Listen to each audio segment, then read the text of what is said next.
Lesson 1. Essential Job Vocabulary. Welcome to Lesson 1 of the Business English course, Essential Job Vocabulary. Let's begin by answering the question, where do you work? This seems like a simple question, but there are many ways to answer it. I work at, I work in, I work for, or I work with. You're going to learn when to use each preposition. You can say, I work at or for, and then the name of the company. For example, I work at Espresso English, or I work for Nike. You can also use for if you work directly for a famous person. For example, I work for Tom Cruise. I'm his public relations manager. You can say, I work in a place. For example, I work in an office. I work in a school. I work in a factory. You can also say, I work in a city or country. I work in Paris. I work in France. You can say, I work in a department. For example, I work in the marketing department. I work in human resources. I work in sales. And you can say, I work in a general area or industry. For example, I work in finance. I work in medical research.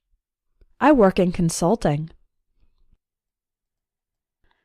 You can say, I work with, and then mention the things or people that are the objects of your day-to-day work. For example, I work with computers. I'm a teacher. I work with special needs children. If you want to add more details about your work, you can say, I'm responsible for, or I'm in charge of, or my job involves. For example, I'm responsible for updating the company website. I'm in charge of interviewing candidates for jobs. My job involves giving tours of the museum. Notice that after these phrases, we use the ing form of the verb. So let's review. I work at a company. I work for a company or a person. I work in a place, city, country, department, or general area or industry. And I work with people or things. In conversational English, the question, where do you work, is commonly phrased as, what do you do? Or, what do you do for a living? You can answer with one of the I work phrases we just learned, or you can say, I'm a, or an, and then your job title. For example, I'm a teacher. I'm an accountant. How do you answer this question if you don't have a job? You can say, I'm unemployed, or I'm between jobs at the moment. Here are some other reasons you might not have a job. I'm a student. I'm a stay-at-home mom or dad. If you work for yourself, you can say, I'm self-employed. If you have your own company, you can say, I own a small business, or, more specifically, I own a restaurant, or I own a graphic design company. Describing your job. Do you like your job? Here are some different ways to talk about how you feel about your work. My job is interesting or exciting. I find my work very rewarding. This means it satisfies you and makes you feel good. The work is quite challenging. Challenging can be a way to say it's difficult, but with a positive connotation. You enjoy the difficulty. My job is tough, tiring, or demanding. These words mean it's difficult with a negative connotation, and it makes you tired. The work is rather dull, boring, or repetitive. Dull is another way to say boring, and repetitive means you do the same type of task multiple times. There's not much variation. Essential employment vocabulary. When you are officially accepted into a new job at a company, you are hired by the company. For example, I was hired by an insurance company just 2 weeks after graduating from college. When you're hired, you become an employee of the company. The company becomes your employer. The other employees in the company are your colleagues or coworkers. The person above you who is responsible for your work is your boss or supervisor.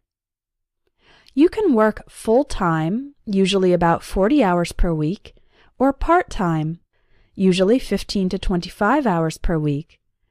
A small number of companies offer flex time, meaning the employee can set his or her own schedule. In some jobs, you work shifts, meaning the hours aren't the same every day. Instead, you work a specific block of hours that the manager schedules. If you work overtime, it means you work extra hours in addition to your normal schedule. We typically use the expression go to work for arriving at work and get off work for leaving work. For example, I go to work at 8:30 and I get off work at 5. Your commute is how long it takes you to arrive at work by car or public transportation. For example, I have a 20-minute commute. Some jobs allow you to work remotely. That means you can work from home or another place with an internet connection, and you communicate with your coworkers by phone, email, and video conferencing.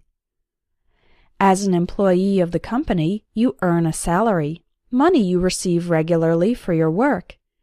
Don't make the mistake of saying win a salary. The correct verb is earn.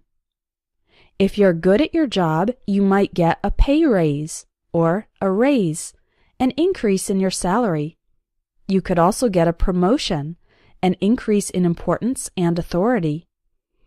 At the end of the year, some companies give their employees a bonus, extra money for work well done. The opposite of hire is fire, when your company forces you to leave your job. For example, Peter was fired because he never came to work on time. Usually if someone is fired, it's because they did something bad. If an employee loses his or her job because of a neutral reason, like the company reducing its size, then we say the employee was laid off. For example, Donna was laid off when her company started having financial problems. If you decide to leave your job, there are 3 verbs you can use. I'm going to quit my job. I'm going to leave my job. I'm going to resign. Quit is informal, resign is formal, and leave can be formal or informal. When an old person decides to stop working, the verb for this is retire. In most countries, people retire around age 65. If you're older than that and you've stopped working, you can describe your current situation by saying, I'm retired. You've finished Lesson 1. Now you can take the vocabulary quiz to practice using these words and sentences. There's also a bonus quiz with extra vocabulary related to professions. Come back tomorrow for Lesson 2, Interview English.